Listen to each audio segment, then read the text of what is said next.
Hi, today is October the 23rd, and I am submitting my informative speech about Jeannette Rankin. Jeannette was a very important woman in history because she paved the way in many ways for women today to have equal rights. A lot more for politics, but I think she really wanted it in all departments. She was very much a pacifist, which means that she was against war and violence, and she stayed true to that quality about herself throughout her whole life. Jeannette Rankin was born on November the 7th, 1916. She was the First Lady of Congress. Her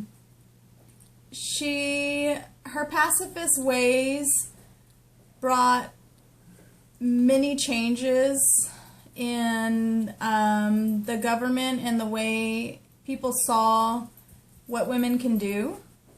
By being a pacifist and an anti-war supporter, she showed consistency when the world was going into World War I and World War II. She had a famous quote at that time that said, "I as a woman cannot go into war, therefore I refuse to send anyone else," which I think is a pretty good statement because you should very much believe in what you say, and if she couldn't send, herself into war, why would she want to send someone else? And there's always going to be people who are for it and against it. She was very much against it. Whether it had been a man or a woman. So the fact that she stood by this the whole time that she was in Congress wasn't real popular, and at times it got her booted out of her seat.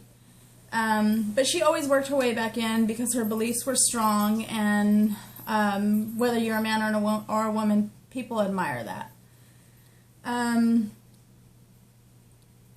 As of today, many men and women vote against war, so having people like her who stood by their own beliefs paved the way for people to believe that they can believe what they want to believe without being influenced of what everybody else is doing.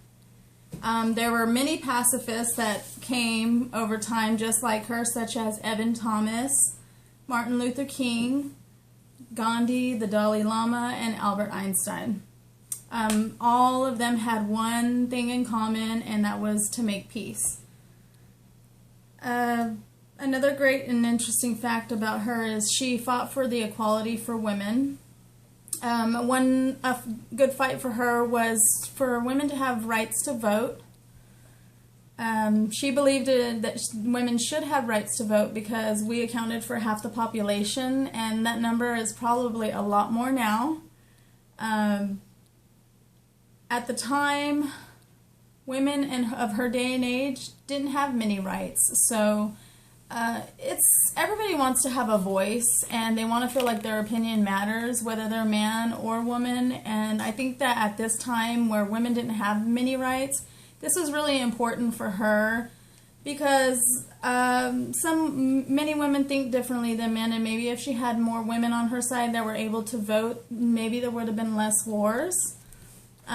So she, for a long while she was in Congress, this was her fight. Her famous quote in that fight was, "Men and women are like right and left hands. It doesn't make sense not to use both." So that was her analogy of why she wanted women to be able to vote. And again, it makes a lot of sense. She did mark an important milestone for women's rights by being the first woman to speak in front of the Montana legislature. She spoke so much in front of them, eventually they passed the right for women to vote in 1914. Shortly after that, the nation kind of followed. About 6 years later, in 1920, the 19th Amendment was created, and it gave the women to vote nationwide. she had many goals that I'm sure she failed at, but these were two very important goals that she succeeded in, so I'm happy to say that I have the right to vote today because of people like her. And those two things, and I'm sure there was many other things that led up to this, but those two things created, much later down the line, her own foundation, which is the Jeannette Rankin Foundation. After her run in politics and her commitment to end war, she eventually gave up her house for unemployed women. She created scholarship funds for the undereducated, and it was mainly based towards women.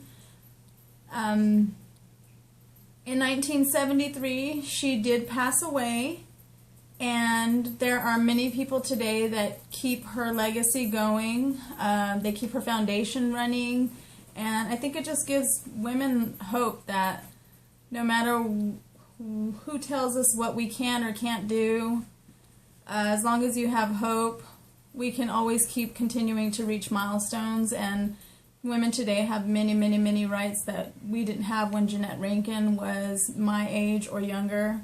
And I do believe that she would be very proud of the way women carry themselves, and they keep fighting the good fight just like she did.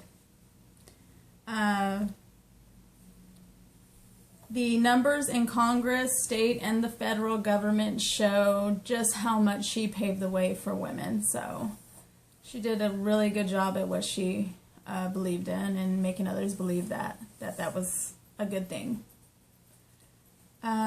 She just wanted the gender line not to be there for politics and for voting and just general stuff, and she just wanted us to be all equal, and I think we're getting there more and more every day.